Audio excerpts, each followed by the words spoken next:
Plusieurs lignes de la parole mènent à une seule ligne, celle de la vérité éternelle.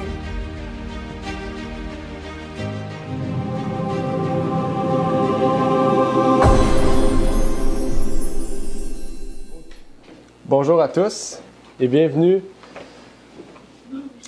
à la parole de Dieu. Aujourd'hui, on va prendre de cette parole de vie, de ce livre sacré, de ce livre intincelant, comme le chant le dit. Et aujourd'hui, les chants étaient beaucoup centrés sur Jésus, sur la vie éternelle, sur le péché. Et ça va bien avec le titre d'aujourd'hui qui est « Le péché originel, l'enseignement généralisé de Babylone ». En fait, ma première question pour vous, c'est est-ce que vous avez déjà entendu parler de cette doctrine? Si vous n'avez jamais entendu parler de cette doctrine, alors aujourd'hui, j'espère pouvoir vous faire connaître cette doctrine. Okay? Une doctrine, si vous avez compris le titre, une doctrine qui n'est pas vérité. Une doctrine qui vient directement de la papauté. En fait, cette doctrine dit que dès la naissance, nous héritons du péché d'Adam. Donc, dès la naissance, en fait, on est condamné à mourir. Dans le sens que on est condamné directement, en fait, à la mort éternelle. Donc, ça veut dire que aussitôt qu'on est dans ce monde, en fait, on est directement amené à la tombe. Donc, ça veut dire que si on est, et le lendemain, on meurt, le bébé meurt, en fait, ce bébé qui n'a jamais connu le péché, dans le sens qu'il n'a jamais péché, en fait, mérite la mort éternelle, la condamnation éternelle. En fait, le péché originel, c'est ça. En fait, le péché originel, ce n'est pas un acte, mais c'est un état. En fait, ce qu'on comprend bien, c'est que le péché est un état. Okay? C'est l'état humain, ce n'est pas un acte. Et aujourd'hui, on va voir la première partie. Et la semaine prochaine, la prochaine fois que j'aurai à parler avec vous, à prêcher, je parlerai sur la deuxième partie du péché originel. Et pour terminer, on aura une partie sur qu'est-ce que réellement est le péché. Et je dis que cet enseignement est généralisé parce qu'en fait, les protestants y croient. Les adventistes y croient. Et même certaines personnes, et je pourrais dire plusieurs, dans la vérité présente, aussi y croient. Et je dis dans la vérité présente parce que pour bien comprendre en fait des catégories de personnes auxquelles on aura à parler aujourd'hui. Mais en fait, est-ce qu'on peut se dire être dans la vérité présente et croire à cette doctrine? C'est ça qu'on va voir aujourd'hui. Et j'espère que je vais pouvoir bien expliquer ce sujet-là et que nous puissions bien voir vraiment et comprendre d'où vient cette doctrine. Okay? Et peut-être vous allez comprendre d'autres enseignements de l'Église catholique. Parce qu'il y a des enseignements de l'Église catholique qu'on ne connaît pas vraiment, qu'on ne connaît pas pourquoi en fait ces doctrines existent, mais en prenant d'autres points, on peut harmoniser ces doctrines-là et comprendre vraiment la papauté en fait. Et le texte du jour se trouve dans Apocalypse 14, verset 8, qui nous dit comme suit: « Et un autre ange le suivit, en disant, elle est tombée, Babylone, la grande ville, parce qu'elle a abreuvé toutes les nations du vin de la fureur de son impudicité. » Donc, avant de commencer, je vais faire une courte prière avec vous, et par la suite, on pourra entamer ce partage de la parole de Dieu.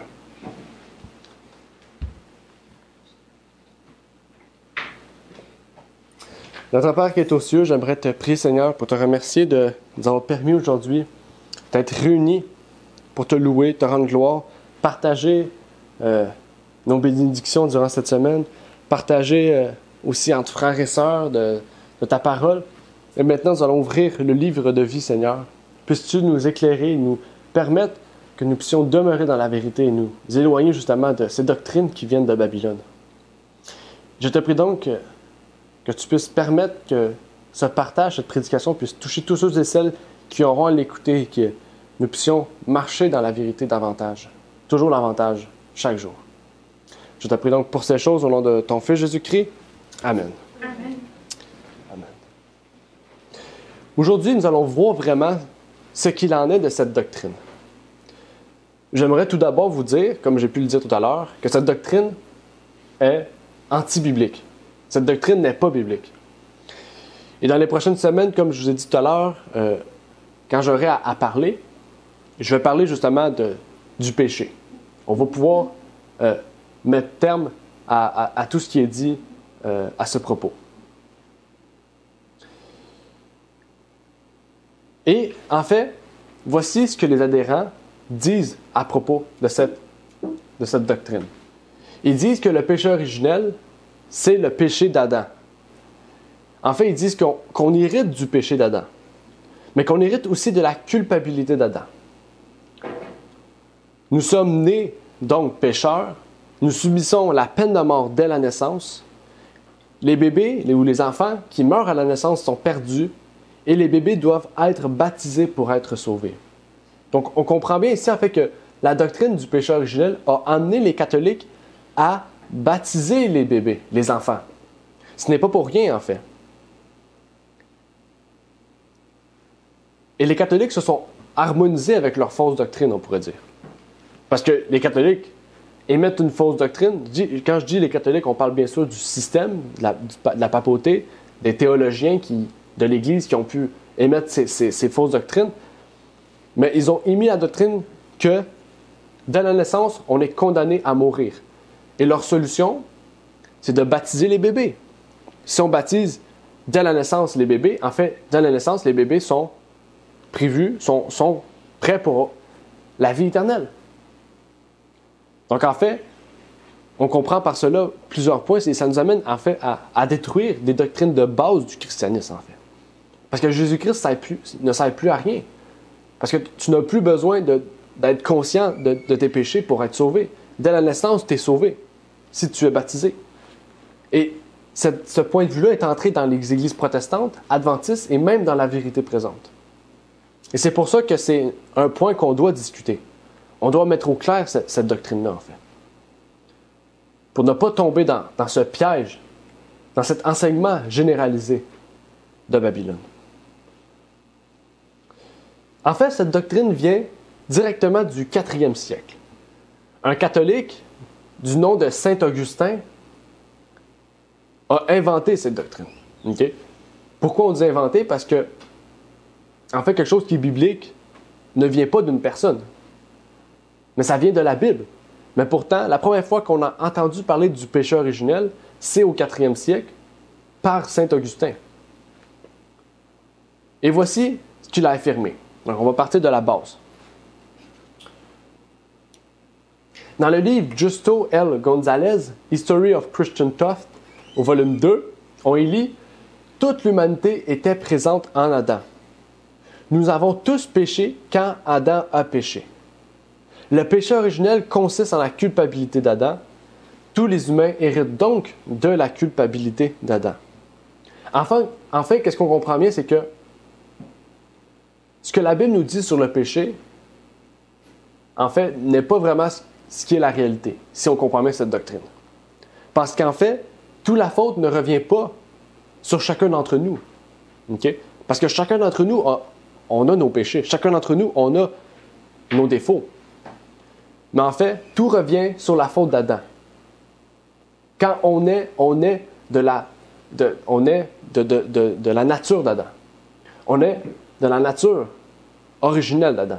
On est donc de tout ce que Adam a fait, du péché, de tout. Oui, on hérite, en fait, de la nature d'Adam. Oui, sans aucun doute. Parce que Adam était humain. Donc, on hérite de la race humaine. Tout comme le Fils de Dieu a hérité de la nature du Père, qui était la nature divine. Donc, on comprend bien ici, en fait, qu'est-ce qu'Adam a commis comme péché n'a rien à voir avec nous. Adam a sûrement péché après son départ du Jardin d'Éden. Mais est-ce que ces péchés avaient un rapport avec nous? Non. En fait, le premier péché qu'Adam a fait nous concerne dans le sens que son péché a en fait donné naissance à la faiblesse humaine, a donné naissance au péché dans la race humaine. Mais le péché en tant que tel que Adam a fait ne nous touche pas, en fait. Parce que c'est le péché que Adam a fait. Le péché part à chacun. Et la Bible nous parle, en fait, en ce moment, qu'est-ce que je dis, ça va être la dernière partie sur la vérité sur le péché. Mais en fait, la Bible nous parle du livre de vie, du livre de mort, du livre de souvenirs. Et en fait, ces choses-là retracent chaque humain et tous leurs péchés. En fait, ça ne retrace pas un seul péché, celui d'Adam, et ceux qui ont été baptisés sont sauvés et ceux qui n'ont pas été baptisés, non. En fait, ce n'est pas ça le péché. Le péché n'est pas l'état. Le péché, c'est un acte. Et tant que le premier acte n'a pas été commis, en fait, on n'est pas un pécheur en tant que tel. On a la nature pécheresse, mais sans être pécheur. Mais on va continuer sur ce que nous disent les luthériens à ce propos. Est-ce que les luthériens aussi croient à ça? Et en fait, dans la confession d'Augsbourg, et si vous vous rappelez, la confession d'Augsbourg, c'est la confession officielle faite par le bras droit de Martin Luther quand ils se sont présentés devant l'Église catholique, okay? Pour vraiment marquer la séparation, dans les années 1530, si je ne me trompe pas. Ils disent comme suit. Et prenez vraiment compte de tout ce qui est souligné. Il est également enseigné parmi nous que depuis la chute d'Adam, tous les hommes qui naissent selon le cours de la nature sont conçus et naissent dans le péché. De plus, cette maladie innée et ce péché héréditaire sont véritablement des péchés et condamnent à la colère éternelle de Dieu tous ceux qui ne sont pas nés de nouveau par le baptême et le Saint-Esprit. Les Pélagiens et les autres qui nient que le péché originel soit un péché sont rejetés à cet égard car ils soutiennent que l'homme naturel est rendu juste par ses propres forces, dépréciant ainsi les souffrances et le mérite du Christ. En fait, il nous parle du péché originel ici. Dans la citation, on dirait qu'il ne nous parle pas, mais il nous dit en fait que ce qu'ils disent en ce moment, c'est le péché originel. Et les Pélagiens, en fait, qui viennent on pourrait dire un réformateur, mais ce n'est pas vraiment un réformateur, c'est un érudit catholique qui a décidé de ne pas suivre le point de vue d'Augustin. Il s'appelait Pélage, et ses adhérents sont les Pélagiens. Mais en fait, cette personne-là, c'était un légaliste, en fait. Okay? Mais il avait plus raison que ceux qui parlent du péché originel. Pourquoi? Parce que les Pélagiens disaient que, en fait, pour suivre les commandements de Dieu, on doit en fait, nous-mêmes nous donner, en fait. Il dit, en fait, en résumé, il dit que par notre propre force, on peut suivre les commandements de Dieu. OK? Et en fait, pour lui, le péché, c'est pas dès la naissance, en fait. Mais c'est en fait dès qu'on commet notre premier péché. Dès qu'on a conscience de notre péché. Et c'est là l'arbre de la connaissance du bien et du mal. Parce que quand on a connaissance de ce qui est bien et de ce qui est mal, en fait, c'est là qu'on est tenté à faire le mal. Et qu'on est tenté aussi à faire le bien. C'est pas une tentation, mais c'est qu'on veut aussi faire le bien. Et c'est là que on comprend ce que Paul dit quand il dit « Je suis attaché à ma chair, mais j'aimerais faire ce que l'Esprit me dit. J'aimerais faire le bien, mais je suis attaché au mal. » On comprend cette phrase-là. Pourquoi? Parce qu'on a connaissance du bien et du mal. Pour résumer ce qu'ils ont dit, ils disent que tous les hommes qui naissent sont conçus et naissent dans le péché. Cette maladie innée, ce péché héréditaire sont véritablement des péchés. Ici, il parle du péché d'Adam. Sont condamnés à la colère éternelle de Dieu ceux qui ne sont pas nés de nouveau. Ça veut dire que tous ceux qui ne sont pas baptisés sont condamnés à la mort, à la mort éternelle. Et on nous dit, sont rejetés tous ceux qui nient que le péché originel est un péché. C'est-à-dire que ceux qui ne croient pas au péché originel, en fait, ils sont hérétiques. En grosso modo, c'est à peu près ça. Mais pourtant, c'est pas seulement les luthériens qui disent ça, mais les calvinistes aussi affirment la même chose. Dans le livre John Calvin, The Institute of Christian Religion, à la page 251, on nous dit « Nous héritons d'une nature pécheresse due à la chute d'Adam. Nous héritons de la culpabilité d'Adam. » Et là, on touche réellement le péché originel. On hérite de la culpabilité d'Adam. On hérite de qu'est-ce que Adam a fait. Du péché d'Adam. On hérite du péché d'Adam. En fait, on n'hérite pas de la nature pécheresse d'Adam. On hérite du péché d'Adam. Ça nous dit aussi, nous sommes dans un état de péché dès le moment de la conception. Okay? État de péché. État de péché, c'est le péché originel. Okay? On est différent. Aujourd'hui, quand on est dans un monde pécheur. Mais est-ce qu'on est déjà avec un péché sur notre dos quand on est? Non. Mais le péché originel dit oui. Pourquoi? Parce que Adam a fait rentrer le péché dans le monde, donc nous sommes héritiers de ce péché d'Adam. En fait, c'est comme si, à chaque fois qu'un enfant naît, il a commis la même erreur qu'Adam en mangeant le fruit. Le fruit défendu. Dans le fond, en commettant le péché. Mais est-ce que c'est réellement ça? Il continue en disant, la nature pécheresse est la raison de notre dépravation totale. La nature pécheresse entraîne une séparation complète d'avec Dieu. Nous héritons de la culpabilité du péché d'Adam par imputation. Donc en fait, les calvinistes disent la même chose que les luthériens. Et les luthériens et les calvinistes disent la même chose que Augustin, le fondateur on pourrait dire, de cette doctrine. Et si on revient à la mère, qu'est-ce que la mère aussi dit? La mère, Babylone, la mère, là. L'Église catholique, la papauté. Dans le catéchisme, ils disent, question, qu'est-ce que le péché originel? Réponse, le péché originel est la culpabilité et la souillure que nous héritons d'Adam, qui était l'origine et la tête de toute l'humanité.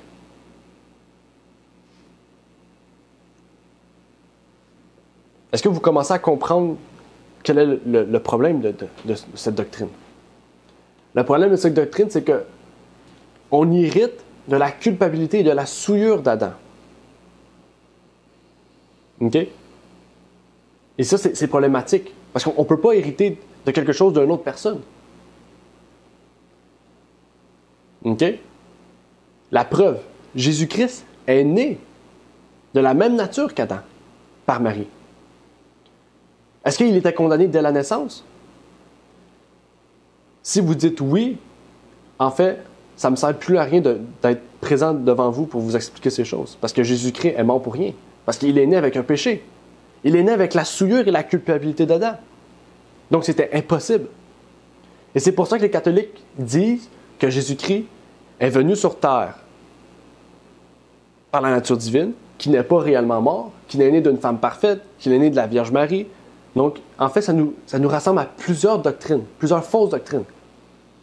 Et en fait, quand les protestants et les adventistes, et ceux de la vérité présente, croient au péché originel, mais qui ne veulent pas croire à la Vierge Marie, qu'à la conception, l'Immaculée Conception, qui ne veulent pas croire au baptême des bébés, en fait, là, ils détruisent d'autres points fondamentaux de la Bible. Parce que les catholiques, dans leurs erreurs, ils ont trouvé des solutions. Mais nous qui se disons dans la vérité, on n'a pas de solution à nos erreurs. Pourquoi? Parce qu'en fait, si on dit, OK, on accepte le fait qu'on a la culpabilité et la souillure d'Adam, il faut que je baptise les bébés aussi pour qu'ils puissent être sauvés. Mais en fait, on dit non. Et on assume que dès la naissance, tout enfant qui naît, c'est-à-dire que tous ceux qui ont été tués sans connaître le péché, dans l'innocence des enfants, en fait, ils sont tous condamnés à la mort éternelle sans avoir connu qu'est-ce que le péché, sans avoir fait le choix de la vie et de la mort éternelle. On ne parle pas ici de personnes adultes qui sont conscients de qu'est-ce qui est bien et qu'est-ce qui est mal. On parle d'enfants qui ne sont pas conscients de qu'est-ce qui est bien et de qu'est-ce qui est mal. Il faut réfléchir à ça. Il ne faut pas tomber dans ce piège. Et on va lire maintenant ce que les adventistes nous disent à ce propos.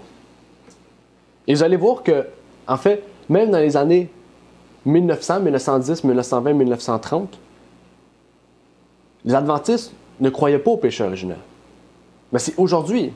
Je n'ai pas fait assez de recherches pour savoir à partir de quelle année, mais je sais que les pionniers et que par la suite, la deuxième génération d'adventistes ne croyaient pas à ça, à ce péché originel.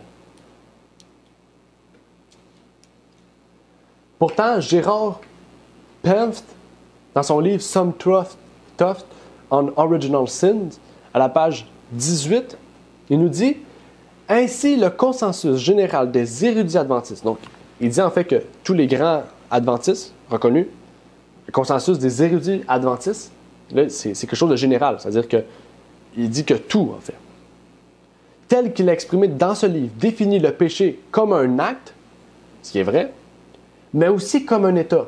Et c'est là l'erreur. Nous héritons d'une nature pécheresse, sin, j'aurais dit écrire péché, qui, à moins d'être contrôlé par le Saint-Esprit, nous incite à commettre des actes individuels de transgression. Le problème ici, un état. Le péché, c'est un acte. Tu commets le péché. La preuve, la Bible nous dit, les 10 commandements, c'est ce qui nous permet de savoir qu'est-ce que le péché. Est-ce que quand on naît, on désobéit à un des 10 commandements? Non. La naissance serait une erreur aux 10 commandements. La naissance, ce serait un acte de péché envers les 10 commandements. Non. Mais ça nous pousse encore à rechercher, à comprendre encore. Qu'est-ce que la vérité? Mais les adventistes nous disent encore à propos du péché originel.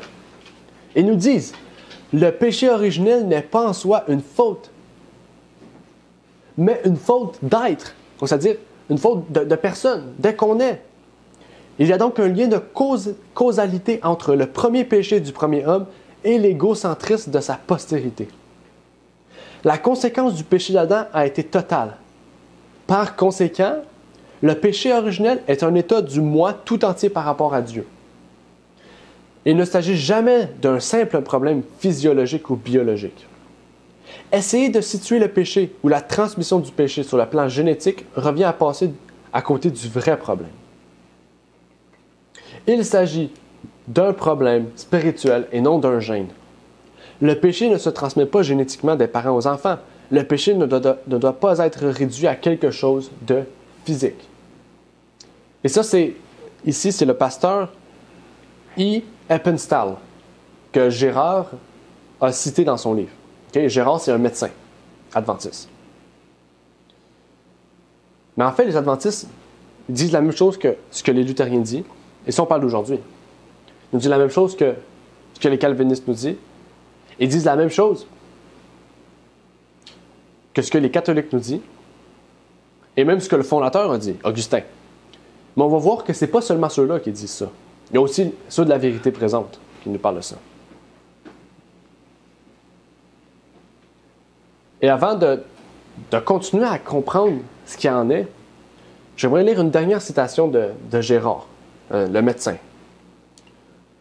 Il nous dit, à propos des adventistes encore, puisqu'il est lui-même adventiste, « Les adventistes du 7e jour définissent généralement aujourd'hui le péché comme un manque de conformité à la parole de Dieu, que ce soit en acte ou en état. » Encore une fois, il nous répète, état. Il croit que les enfants naissent avec une nature pécheresse et dépravée, conséquence du péché d'Adam et de la séparation de Dieu qui en résulte. Cet état de péché signifie que si un bébé meurt quelques heures après sa naissance, il est soumis à la seconde mort, même s'il n'a jamais enfreint aucun commandement. C'est ça le péché originel. Dans la naissance, nous sommes condamnés à la deuxième résurrection, à la seconde mort, à la mort des perdus, sans même avoir enfreint aucun commandement. Il l'a dit lui-même. Ça, c'est la compréhension du péché originel. Et dans la dernière partie, dans la troisième partie, puisqu'on n'oubliez pas, La première partie, c'est la première partie du péché originel. La deuxième partie, on va comprendre ce que le péché originel résulte sur les doctrines, nos doctrines, les doctrines de la vérité présente. Et la dernière partie, on va vraiment voir ce que c'est réellement le péché. Donc, il y aura 3 parties. Il nous dit, s'il n'en était pas ainsi, les bébés qui meurent n'auraient pas besoin d'un sauveur. OK. Ici, il nous dit, si on dit que les bébés peuvent être sauvés, c'est-à-dire que les bébés n'auraient pas besoin d'un sauveur. Mais en fait, est-ce que c'est ça qu'on dit? Est-ce que c'est ça qu'on dit? Pour ceux qui disent qu'un bébé qui meurt quelques heures après sa naissance est sauvé, est-ce qu'on dit que ce bébé n'a pas besoin d'un sauveur? En fait, ce qu'il faut comprendre, c'est que Jésus-Christ est mort pour ceux qui ont commis des péchés. Jésus est mort pour ceux, en fait, pour la race humaine. Oui, pour la race humaine. Pour ceux qui ont connaissance du bien et du mal. Pour ceux qui ont commis des péchés. Parce que la loi ne vient pas sauver le pécheur. La loi ne vient pas sauver le pécheur. La loi, c'est la connaissance du péché. C'est la foi qui nous sauve. Abraham a été sauvé, non pas par ses œuvres, mais par sa foi. Mais ses œuvres vont être remises dans le jugement pour savoir pourquoi il a été sauvé. Sa foi va l'avoir sauvé. Sa foi en Jésus-Christ va l'avoir sauvé. Et pour nous, OK, oui, on a la nature pécheresse. Oui, j'ai la nature pécheresse. Tout le monde a la nature pécheresse. Même les bébés qui naissent ont une nature pécheresse. Et cette nature pécheresse ne nous condamne pas. Cette nature pécheresse nous fait quoi? Nous soumet au péché. OK? Adam et Ève, avant qu'ils connaissent le péché, il était parfait. Est-ce que parce qu'il a mangé de fruits, sa nature a changé? Non, parce qu'il a mangé le fruit, il est devenu... Il a connu le péché. En connaissant le péché, il a fait... En fait, sa nature l'attire vers le péché. N'oubliez pas Paul ce qu'il dit. Je suis tenté. J'aimerais faire le bien que je ne peux pas faire, mais je fais le mal. Parce que le mal est ancré en moi. Et c'est ça la nature pécheresse, en fait. La nature pécheresse, c'est le moi qui veut se révéler.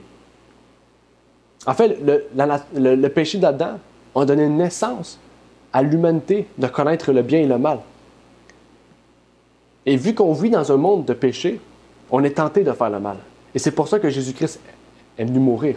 Il est venu mourir pourquoi? Pas seulement pour nous faire connaître le bien et nous dire de suivre le bien, mais pour nous donner victoire sur le mal. Parce que n'oubliez pas, la seule façon de pouvoir voir Dieu, c'est d'être parfait. Et c'est par Jésus-Christ qu'on peut trouver la solution à nos problèmes. C'est par Jésus-Christ qu'on peut être vainqueur sur le péché. Et si ma nature dès la naissance serait pécheur, en fait, même si je ferais n'importe quoi, je ne pourrais pas être sauvé parce que je serais toujours moi avec ma nature pécheresse. Il faudrait attendre à la première résurrection pour que je puisse être sauvé. Il faudrait que toute l'humanité soit décédée quand Jésus revienne, pour après ça que Jésus-Christ ressuscite dans un nouveau corps, dans une autre nature, pour ce qu'eux comprennent, pour que donc je puisse être sauvé. Mais Jésus-Christ dit non. Jésus-Christ est né dans la nature pécheresse. Pourtant, il n'a jamais connu le péché. Et si Jésus-Christ est né dans la nature pécheresse, ça prouve que la nature pécheresse, c'est pas le réel problème. Le réel problème, c'est le péché. C'est l'acte. C'est la connaissance du bien et du mal. Jésus connaissait le bien et le mal. Okay? La preuve, quand Satan l'a tenté, s'il ne connaissait pas le bien et le mal, il aurait suivi Satan. Mais le fait qu'il connaissait le bien et le mal, il savait que qu'est-ce que Satan lui offrait, c'était mal. En fait, surtout pour son but, parce que son but, c'était de racheter l'humanité sans dévoiler sa divinité. Mais en plus, il devait commettre aucun péché. Je ne vais pas finir la citation, parce que vous avez compris en fait ce qu'il en est. Mais pour ceux qui croient au péché originel, le péché n'est pas seulement un acte, c'est un état. OK? On est péché, c'est presque ça.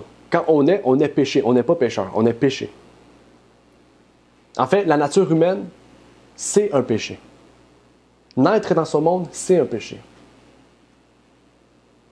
Et donc, aussitôt qu'on est, on est soumis au livre de vie. On est soumis au livre de mort. C'est-à-dire que Dieu prend déjà note de tout ce que l'enfant fait, tout ce qui est mal et tout ce qui est bien.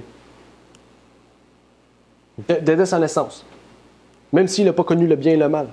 Parce que sa nature elle-même est un péché. Donc, aussitôt que l'enfant naît, si on suit ce point de vue-là, aussitôt que l'enfant naît, l'ange écrit déjà condamné pour cet enfant, ce bébé, ce nouveau-né. Et donc, ça serait la même chose dans la Bible. Quand il est écrit « Un enfant nous est né », en parlant de Jésus, un enfant nous est né prêt pour la seconde mort. Parce que Jésus était prêt déjà pour la seconde mort. Et dans ma tête, en fait, je ne comprends pas comment Christ a pu, en fait, vaincre sa nature pécheresse. Parce que dès qu'il est né, il avait péché. Pour ceux qui croient à cette doctrine. Mais si on continue, OK? Ici, je veux justement vous faire pousser à réfléchir vraiment sur ce que le péché originel fait engendrer, en fait. Parce que croire en ça, c'est pas seulement le fait de croire en un état de péché et croire que le péché, c'est pas seulement un acte. Mais on voit vraiment que c'est plus gros, en fait. Ça touche le jugement. Ça touche la justification, la sanctification, la purification, la perfection du caractère. Ça touche plusieurs doctrines que nous, on croit. Et en fait, ça les détruit. Et c'est ça qu'on va voir la semaine prochaine, quand j'aurai à prêcher, la prochaine fois. Mais aujourd'hui, j'aimerais pouvoir continuer en vous parlant du Concile de Trente. Peut-être que vous connaissez le Concile de Trente, qui s'est passé en 1543 et 63. En fait, ce Concile de Trente, c'est le concile où est-ce que les Jésuites ont été intégrés dans l'Église catholique. Parce que n'oubliez pas, avant 1545, les Jésuites étaient considérés comme des hérétiques face à l'Église catholique. Mais après 1545, okay, si vous retracez l'histoire des Jésuites, vous allez voir que les Jésuites, c'est du spiritisme, en fait. C'est presque des magiciens, de l'occultisme. Okay? Et l'Église catholique a vu une puissance dans ces Jésuites pour détruire le protestantisme. Et voici ce qui a été affirmé à propos justement de ce péché originel. On va lire 5 canons. Je ne sais pas il y avait combien de canons, mais les 5 premiers canons touchent le péché originel. Et on nous dit comme suit: si quelqu'un ne professe pas que le premier homme, Adam, a immédiatement perdu la justice et la sainteté dans lequel il était constitué lorsqu'il a désobéi à l'ordre de Dieu dans le paradis, et que, par la faute de ce péché, il a encouru la colère et l'indignation de Dieu, et par conséquent la mort dont Dieu l'avait auparavant menacé, et avec la mort, la servitude dans la puissance qui dès lors avait l'empire de la mort, c'est-à-dire du diable, et que cet Adam tout entier, corps et âme, qui a été changé pour le pire par la faute de ce péché, qu'il soit anathème. Donc on nous dit ici en fait que il faut croire que Adam tout entier qui a été changé. C'est Adam tout entier qui a été changé. Son corps et son âme. Son corps, on parle de son état. Son âme, on parle de ses actes. OK? Donc en fait, on comprend ici que si on ne croit pas que quand Adam a mangé la pomme, il avait commis l'acte de péché, mais que aussi sa nature pécheresse était devenue péché aussi, donc il avait commis 2 péchés à ce moment-là. En fait, on est déclaré anathème par l'Église catholique. Mais c'est la même chose aussi pour les églises protestantes. C'est juste qu'ils ne disent pas anathème, parce qu'ils croient la même chose. Deuxième canon. Si quelqu'un affirme que le péché d'Adam n'a été préjudiciable qu'à Adam et non à ses descendants, ça c'est qu'est-ce qu'on croit, OK? Pas parce que Adam a mangé la pomme que son péché nous touche aussi. Par exemple, on est soumis à la connaissance du bien et du mal dès la naissance. On est soumis à connaître en fait ce qui est bien et ce qui est mal au fur et à mesure qu'on avance. Qu'on soit chrétien ou non en fait, l'humanité est soumise à ça. Plus qu'on va avancer, plus qu'on va connaître ce qui est bien et ce qui est mal. Et en connaissant ces choses-là au fur et à mesure de notre vie, c'est là qu'on pourra être soumis justement à ces actes de péché. Et il nous dit après, et que c'est pour lui seul qu'il a perdu la sainteté et la justice qu'il avait reçue de Dieu, et non pour nous aussi, ou qu'après sa souillure par le péché de la désobéissance, il n'a transmis à tout le genre humain que la mort et le châtiment du corps, mais non le péché aussi, qui est la mort de l'âme, qu'il soit anathème. Car il contredit les paroles de l'apôtre. Par un seul homme, le péché est entré dans le monde, et par le péché, la mort, et ainsi la mort a frappé tous les hommes en qui tous ont péché. Et ça, c'est le texte clé de ceux qui croient au péché originel. Qu'ils soient dans la vérité présente, soi-disant dans la vérité présente, ou adventistes, protestants ou catholiques, n'importe quoi, ils citent tous ce passage-là pour dire que, en fait, dès la naissance, on est condamné. Mais retracez bien ce qu'il a dit dans ce deuxième canon. En fait, par la désobéissance d'Adam, on a seulement perdu. On a seulement été soumis à la mort et au châtiment. Parce qu'on a perdu cet état de pureté. Okay? Par la désobéissance d'Adam, Adam a perdu cet état de sainteté. Okay? Quand Adam a pris la pomme, il a désobéi à Dieu. Ça, vous êtes d'accord avec moi. Quand Adam a pris la pomme, il a désobéi à Dieu. Il a été soumis à Satan. Par ce fait-là, il a perdu la domination, mais il a perdu l'accès au jardin d'Éden. Donc, il a perdu l'accès à l'immortalité. Et donc, c'est à partir de ce moment-là que Adam nous a légué la nature humaine. Mais Adam n'a pas changé de nature, en fait. OK? Et c'est la même chose au ciel. Rappelez-vous, à chaque mois, on va manger de ce fruit qui nous rendra immortels. Donc, si tout d'un coup, on ne mange plus ce fruit, on va mourir. Pourquoi? Parce qu'on est de la même nature. On est tous de la même nature. On est de la nature humaine. Et c'est comme ça que Dieu a toujours fait, avec Adam autant qu'avec nous. Et donc, c'est notre nature, OK? En fait, la nature qu'Adam avait dans le jardin d'Éden est la même qu'il avait après le jardin d'Éden. Mais par exemple, il y a plusieurs choses qui ont changé. Premièrement, Adam n'avait plus la présence de Dieu. Donc, il était soumis au péché maintenant. Il avait la connaissance du bien et du mal. Donc, il savait ce qui était bien et ce qui est mal. Et ce que Paul a dit, Adam l'a sûrement dit. On va continuer. Dans le troisième canon, on nous dit « Si quelqu'un affirme que ce péché d'Adam, qui est un par son origine et qui est communiqué à tous les hommes par propagation et non par imitation », et là, ça nous dit ici en latin, si je ne me trompe pas, « propagatione non imitatione transfusum ». C'est sûr que c'est du latin. Et qui est dans tous les hommes et propre à chacun, est enlevé soit par les forces de la nature humaine, soit par un autre remède que le mérite de l'unique médiateur, notre Seigneur Jésus-Christ, qui nous a réconciliés avec Dieu dans son sang, étant fait pour nous justice, sanctification et rédemption, ou ni que par le sacrement du baptême conféré à juste titre dans la forme de l'Église, ce mérite de Jésus-Christ s'applique aussi bien aux adultes qu'aux enfants. Aux adultes qu'aux enfants. Regardez ce qui est écrit. Le péché d'Adam est communiqué à tous les hommes par propagation et non par imitation. Par propagation, ça veut dire, c'est comme un virus, en fait. Les enfants d'Adam ont eu le péché d'Adam, parce que c'est par propagation, c'est pas par imitation. On comprend bien. Quand on prend le péché, c'est comme si on prendrait ce fruit, on désobéirait à Dieu. En fait, c'est ça, le péché, c'est la désobéissance à Dieu. OK? En fait, Adam a connu le péché par son premier péché, par la désobéissance à Dieu en mangeant ce fruit. Et nous, c'est la même chose. On prend connaissance du bien et du mal et du péché quand on commet notre premier péché. Et ça, en fait, on ne peut pas le savoir parce qu'il y a des péchés qu'on sait quand on pêche, il y a des péchés aussi qu'on ne sait pas quand on pêche. C'est des péchés, on l'appelle involontaires. Et c'est ça que Jésus est venu rétablir. Ce n'est pas la nature de l'homme. Ce n'est pas l'état c'est nos actes. Dieu veut venir rétablir nos actes. Il veut venir rétablir tout ce que l'homme en fait est soumis. L'homme est soumis au péché. Mais Dieu nous dit non.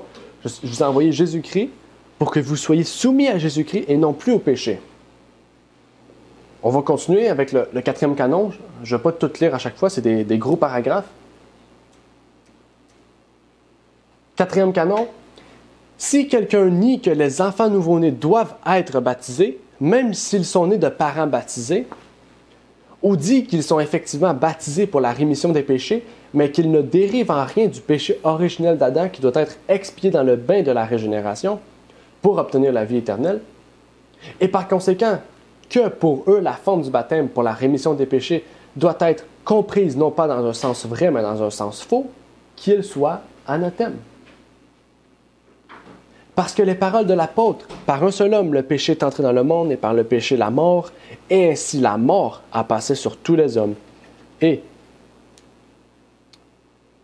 qui tous ont péché, ne peuvent être comprises autrement que comme l'Église catholique, partout dans le monde, les a toujours comprises. Enfin, on comprend bien. Il faut passer par l'Église catholique, à être baptisé, nouveau-né ou âgé, pour avoir la vie éternelle. Le baptême n'a plus seulement... En fait, le baptême n'est plus... Ça perd sa signification, en fait. Le but du baptême, c'est pas d'avoir la vie éternelle. OK? Ici, qu'est-ce que je veux dire, c'est que le baptême, il faut pas se dire dans sa tête, je vais être baptisé pour avoir la vie éternelle. C'est ça que je veux dire. Puis c'est pas seulement le baptême, en fait, puis par la suite, baptisé, toujours sauvé. OK? Des fois, on dit ça. Une fois sauvé, toujours sauvé. En fait, la Bible ne nous dit pas ça. Le baptême, c'est un acte de reconnaissance, en fait, qu'on veut être soumis à Christ et non plus au péché. En fait, le baptême, c'est un acte de reconnaissance publique qu'on veut maintenant suivre les pas de Jésus-Christ, marcher avec Jésus-Christ chaque jour de notre vie jusqu'à notre mort. Ça ne veut pas dire qu'après, on ne pourra pas pécher. On va pouvoir pécher. En fait, on va pécher après. Mais justement, par ce baptême, on reconnaît qu'on veut suivre Jésus-Christ et qu'on veut arriver à cet état de perfection morale et donc avoir vaincu, tout comme Jésus a vaincu dans les évangiles. En fait, on ne va pas vaincre notre nature. On ne va pas vaincre notre nature. Jésus n'a pas vaincu la nature humaine, en fait. Jésus a vaincu les défaillances humaines. Et les défaillances humaines, c'était nos actes. Les défaillances humaines, c'était notre lien entre Dieu qu'on a perdu. Jésus-Christ, chaque jour, il priait avec le Père. On va continuer. En raison de cette règle de foi, issue d'une tradition des apôtres, écoutez bien, tradition. Même les enfants en bas âge qui n'ont pas encore pu commettre de péché personnel sont vraiment baptisés pour la rémission des péchés, afin qu'eux aussi, quand eux, ce qu'ils ont contracté, contracteront par génération, soit lavés par la régénération. Ici, c'est écrit DS, je ne sais pas c'est quoi le livre. Je ne pense pas que c'est un apôtre, je pense que c'est soit un livre apocryphe ou un père de l'Église. Car si un homme ne naît pas de nouveau d'eau et du Saint-Esprit, il ne peut entrer dans le royaume de Dieu. Et j'utilise ce texte-là pour dire que pour entrer dans le royaume de Dieu, pour être sauvé, il faut passer par le baptême. Oui, en fait, qu'est-ce que la Bible nous dit, c'est vrai. Mais est-ce que le baptême, c'est une fois dans l'eau, une fois sauvé, toujours sauvé? Est-ce que le baptême, c'est la porte d'entrée du ciel et que, en fait, on va pouvoir y aller pour toujours, même si on fait n'importe quoi? En fait, les catholiques, eux, nous font comprendre, en fait, que par le baptême, on a vaincu la nature pécheresse. Parce qu'on a vaincu le péché là-dedans. Si on se fait baptiser, en fait, on devient une nouvelle créature. Donc, on n'est plus soumis au péché là-dedans, en fait. On est soumis à Christ. Pour eux, c'est ça. On est soumis à Christ pour toujours. En fait, non. Qu'on soit baptisé, en fait, avant notre baptême et après notre baptême, on garde toujours notre nature pécheresse. On a toujours cette nature, OK, qu'Adam nous a soumis. Adam, OK, de génération en génération, nous a soumis à la mort. OK? Par le péché d'Adam, nous sommes soumis à la mort. Mais nous ne sommes pas soumis dès l'instance au péché. En fait, si vous avez de la misère à comprendre, vous pouvez me contacter par la suite en privé, je pourrais vous expliquer davantage. Mais en lisant, en fait, vous devrez comprendre en fait, qu'il y a un problème vraiment grave dans cette doctrine. Et on va continuer avec le point numéro 5. Et plus on va avancer, plus vous allez comprendre. Si quelqu'un nie que par la grâce de notre Seigneur Jésus-Christ conférée par le baptême, la culpabilité du péché originel est remise, ou même s'il affirme que tout ce qui a la nature véritable et propre du péché n'est pas ôté, mais seulement balayé ou non imputé, qu'il soit anathème. En effet, Dieu ne haït rien de ce qui est régénéré, car il n'y a pas de condamnation pour ceux qui sont vraiment ensevelis avec Christ par le baptême dans la mort. Okay? Pour eux, Dieu haït la race humaine. Et si on est baptisé, Dieu ne nous haït plus. Mais Dieu a dit quoi? Dieu haït le péché. Dieu a en horreur le péché. Dieu n'a pas dit qu'il a en horreur l'humanité, l'homme. Même après, Dieu a continué d'être présent pour Adam. Mais Dieu a en horreur le péché. Et c'est pour ça qu'il a mis en dehors du jardin d'Éden Adam. Pourquoi? Parce que Adam avait désobéi à Dieu. Adam avait commis son premier péché. Adam avait commis le péché. C'est pour ça que Dieu haït, justement, le péché. Et c'est pour ça que la Bible nous dit que Jésus-Christ n'est pas venu racheter la nature humaine. Il est venu racheter l'humanité qui est soumise au péché pour qu'on puisse être remis en lien avec le Père. En fait, on ne va pas lire encore tout le passage. Si vous voulez, vous pourrez le lire. Je vais vous laisser un peu de temps pour l'afficher. Mais les points à souligner, c'était les points importants. Le reste, c'est des points secondaires, vraiment, qu'on pourrait traiter une autre journée. Mais en résumé, qu'est-ce qu'on comprend en fait de ces choses? Qu'est-ce qu'on peut tirer de ça? Enfin, on comprend que le Concile de Trente, au lieu de définir le péché originel, en a décrit les conséquences. Le canon 1 nous parle de la perte de la justice et de la sainteté originelle. Il nous dit aussi, le canon 1, la mort et la servitude au pouvoir du diable. Canon 2, le péché d'Adam et ses résultats sont transmis à son héritage.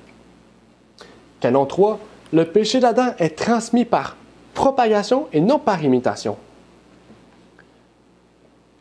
Canon 3 aussi, le péché d'Adam est inhérent à chaque être humain.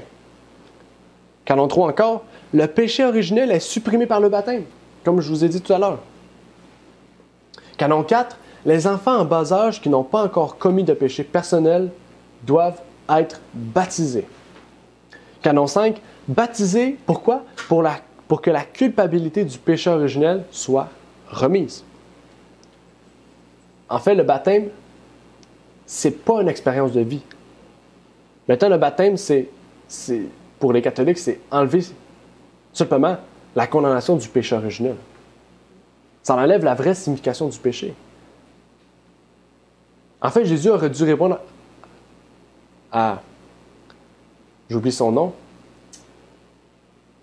Quand il est allé voir Nicodème, exact. Quand Nicodème lui a posé « Qu'est-ce que je peux faire pour aller avoir la vie éternelle? » Il lui dit « Fais-toi baptiser d'eau et d'esprit. Retourne dans le ventre de ta mère. » C'est ça qu'il avait dit. Naître de nouveau. Comment je fais pour naître de nouveau? Comment je fais pour retourner dans le ventre de ma mère? Et là, il a dit « Fais-toi baptiser d'eau et d'esprit. » Il n'a pas dit en fait à Nicodème, si tu te fais baptiser d'eau, tu ne seras plus héritier du péché que de la naissance, en fait. Il a dit d'être né de nouveau.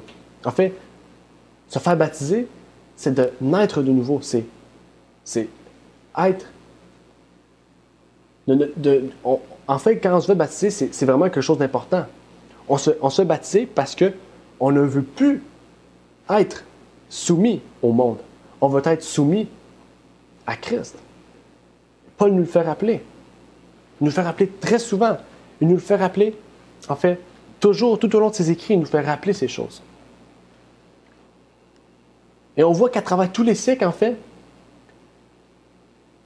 les protestants, les catholiques, et même aujourd'hui les adventistes, se sont soumis à cette doctrine. Et vous voyez l'importance maintenant de cette doctrine. Est-ce que vous voyez l'importance? Vous voyez l'importance, justement, de cette doctrine? Qu'est-ce que ça fait aux principes véritables de la Bible? En fait, ça les détruit. Et maintenant, on va citer des personnes qui se disent être dans la vérité présente. On va voir ce qu'ils ont à dire. Et avant, je vais lire un texte pour mettre en contexte, en fait, les autres citations qu'on aura à lire. Ça, c'est dans, si je ne me trompe pas, Advent Review, dans les périodiques adventistes, des pionniers.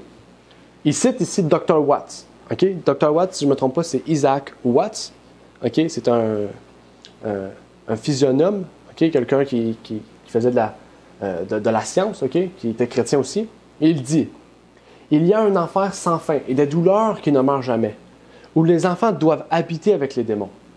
Dans les ténèbres, le feu et les chaînes, ayez foi. C'est la même chose avec une honte sans fin pour toute la race humaine, car l'enfer est rempli d'enfants damnés, sans un jour de grâce.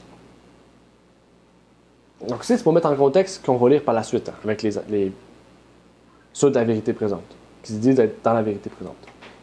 Peut-être que vous connaissez David Clayton, qui a travaillé aussi pendant de longues années avec Pasteur Alan Stum, et qui se sont séparés, peut-être pas à cause seulement de ça, mais aussi à cause de ce point de vue.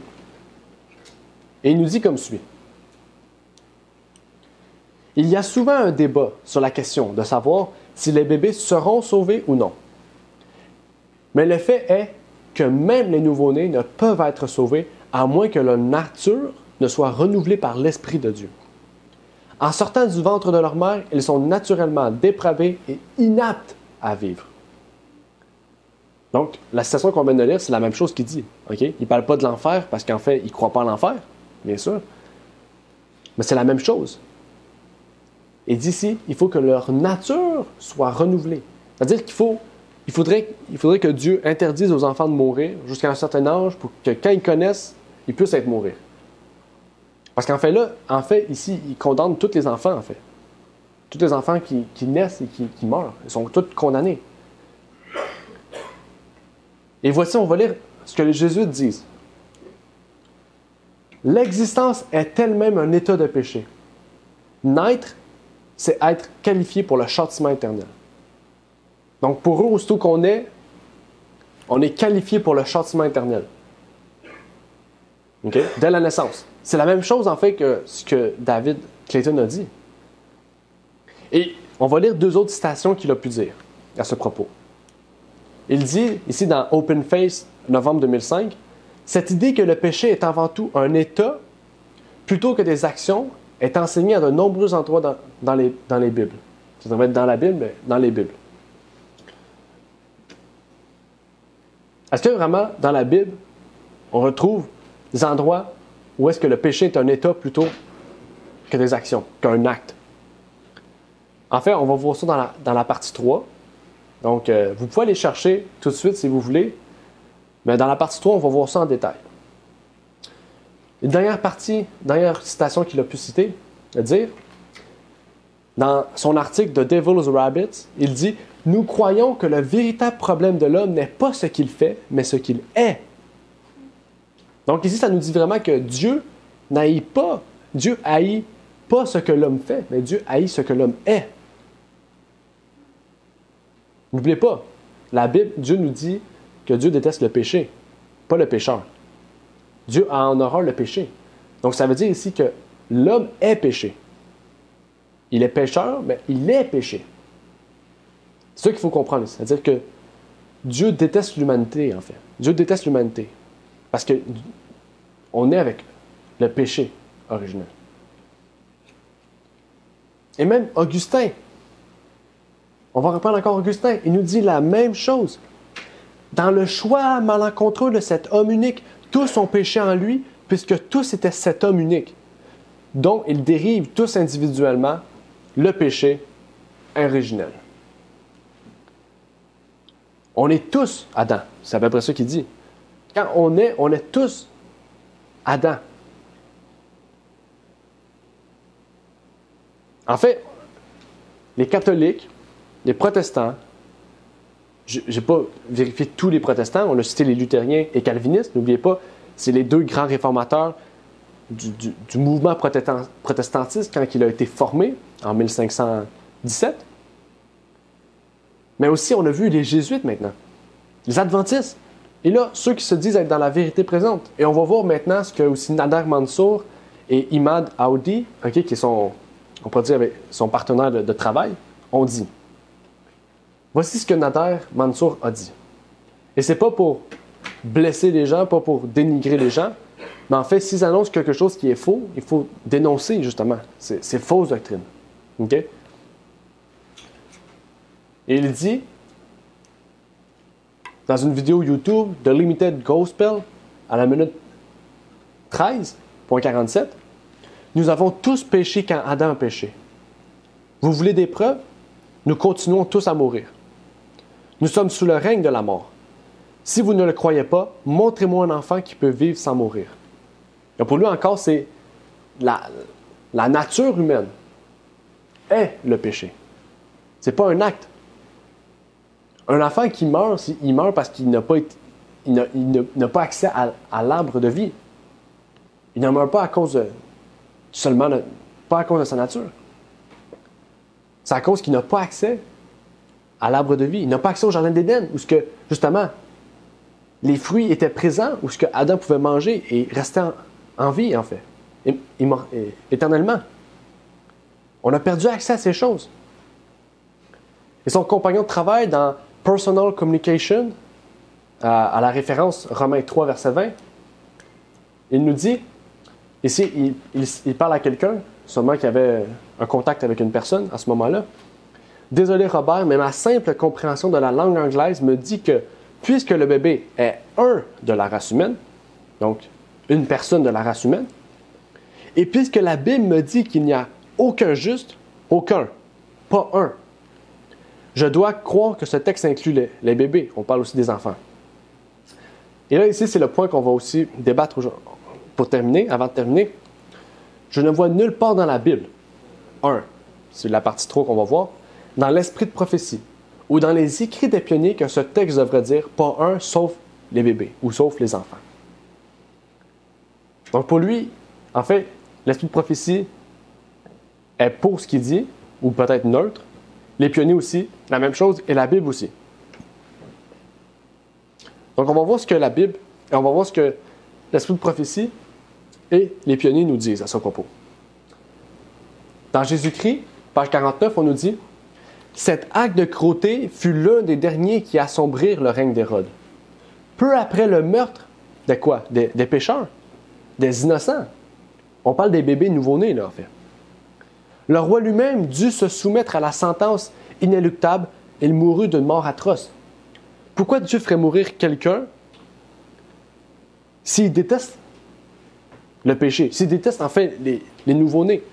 Dieu ne déteste pas seulement les nouveau-nés, mais dans le sens que si on est péché et que Dieu déteste le péché, Dieu déteste donc la race humaine. Donc, évidemment, tu n'aurais pas dû écrire innocent. Il aurait dû écrire peu après le meurtre des pécheurs. Et Dieu n'aurait pas tué Hérode. Mais Dieu a décidé de tuer Hérode justement parce que ses enfants étaient innocents. Ils ne savaient pas qu'est-ce qu'il faisait. Et Hérode savait très bien qu'il tuait des âmes innocentes pour trouver Jésus, l'enfant Jésus. Mais il est mort d'une mort atroce. Dieu lui a, en fait, il l'a mis à mort. Et dans le Sign of the Times, un texte des pionniers nous dit, comme il est écrit, il n'y a pas de juste, pas un seul. Il n'y a personne qui comprenne, il n'y a personne qui cherche Dieu.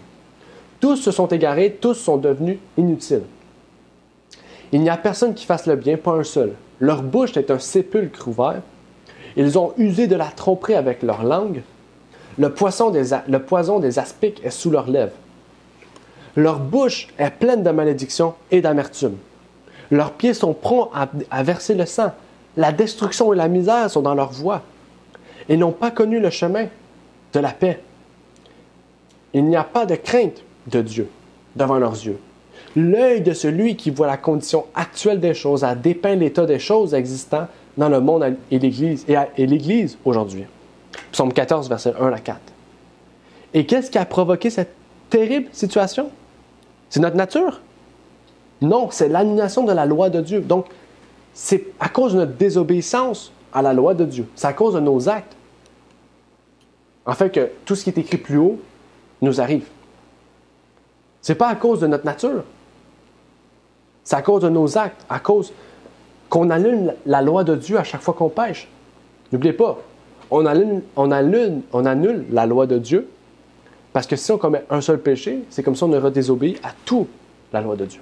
Donc à chaque fois qu'on pêche, on désobéit à la loi de Dieu. C'est pour ça que Jésus est venu sur cette terre mourir.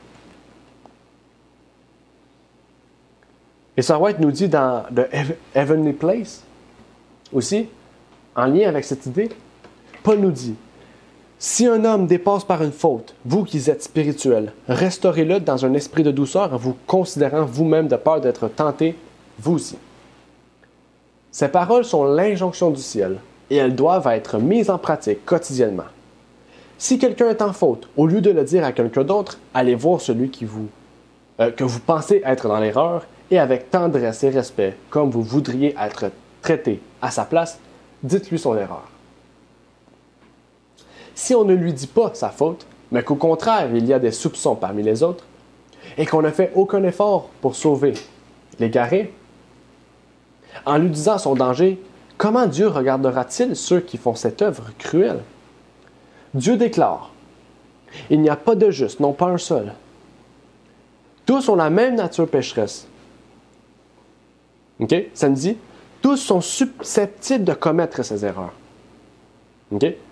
À cause de notre nature pécheresse, on est susceptible de commettre les mêmes erreurs. Ça dit, personne n'est parfait. Le Seigneur Jésus est mort pour les pécheurs afin qu'ils soient pardonnés. Ce n'est pas à nous de condamner. Le Christ n'est pas venu condamner, mais pour sauver. Et donc, pour résumer ces passages, en fait, ce qu'on a lu plus tôt à propos de ceux qui sont dans la vérité présente, dans ce qu'ils disent, on nous dit, on ne peut pas dire que les bébés ont abandonné le sentier. Enfin, on va répondre à ça. Qu'est-ce que on a lu de l'esprit de prophétie avec ceux de la vérité présente. Est-ce que les enfants, les bébés, peuvent abandonner le sentier de la justice? Est-ce que les enfants ou les bébés sont devenus infructueux? C'est-à-dire, sont devenus pourris, en fait. Ils ne peuvent plus produire de bons fruits. Est-ce que les enfants ou les bébés ont la bouche ouverte comme un sépulcre? Et ça, c'est, rappelez-vous, les Juifs. Est-ce qu'ils ont la même bouche que les Juifs au temps de Jésus? Est-ce que les bébés ont usé de la tromperie avec leur langue? Est-ce que les enfants ou les bébés ont le poison de l'aspic sur leurs lèvres? Est-ce que les bébés ou les enfants ont la bouche pleine de malédictions et d'amertume? Est-ce que les enfants sont prompts à verser le sang? Est-ce qu'ils ont la destruction et la misère dans leur voix? Les enfants est-ce qu'ils peuvent être identifiés à la voie de paix qu'ils n'ont pas connue? Est-ce que les enfants n'ont aucune crainte de Dieu devant leurs yeux? Est-ce que les enfants annulent la loi de Dieu? Est-ce qu'il y a une chose là-dedans que les enfants font? Non. Parce que justement, ils n'ont pas connaissance de ces choses. Les bébés ou les enfants, quand on dit les enfants, on ne veut pas dire jusqu'à 18 ans, hein? Ça a une certaine logique aussi, jusqu'au moment où l'enfant connaît ces choses.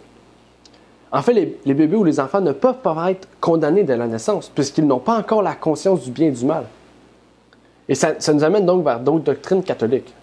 Ça nous oblige donc à baptiser les enfants, qu'on le veuille ou non, parce qu'on a crainte, en fait, que si nos enfants décèdent à 4 ans, eh bien, ils soient condamnés à la mort éternelle. Et rappelez-vous la citation de Gérard Pence, de l'Église adventiste. Elle disait que si les bébés naissent et meurent ayant la vie éternelle, ils n'ont pas besoin d'un sauveur.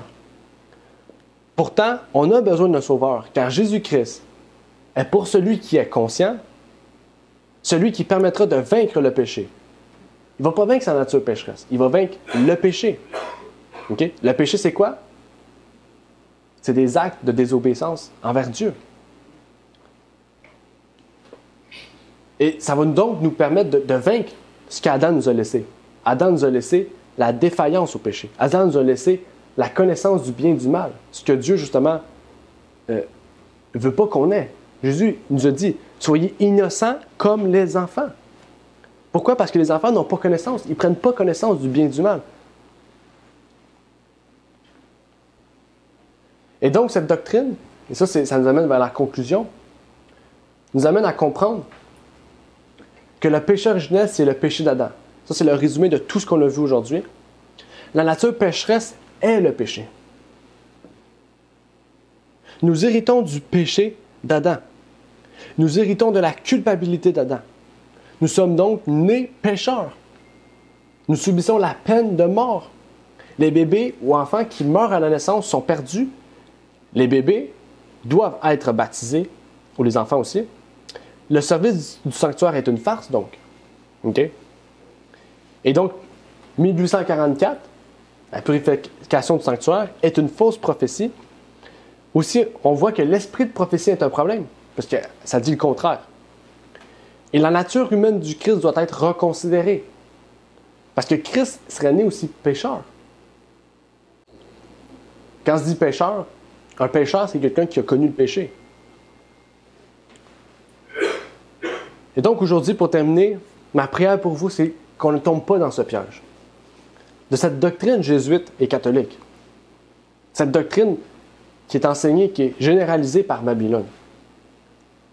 Tout comme les protestants, les adventistes et certains prédicateurs de la vérité présente aussi sont tombés. Et on aurait pu en citer d'autres, puisque je sais que récemment, il y en a eu d'autres aussi qui ont accepté cette doctrine.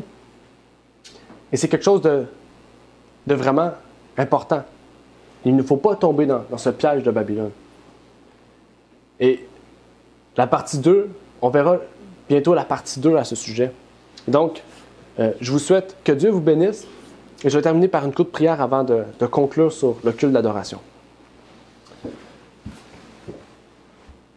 Notre Père qui est aux cieux, j'aimerais te prier, Seigneur, pour te remercier de nous permettre aujourd'hui d'être réunis pour pouvoir partager ta parole, comprendre ce que tu veux nous révéler et nous montrer vraiment la voie qui nous mène à la vie éternelle.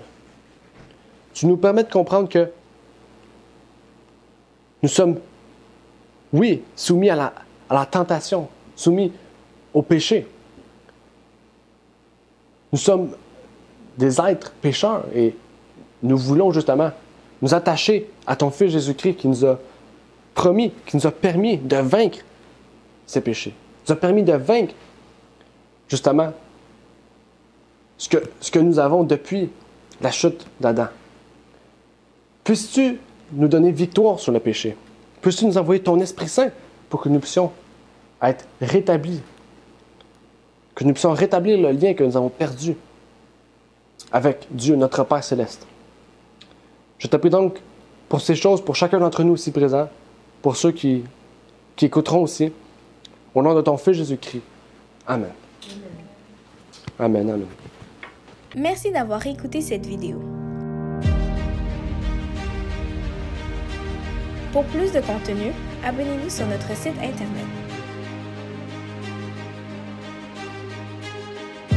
Il est également possible pour vous de nous suivre sur notre page Facebook et de nous contacter par email.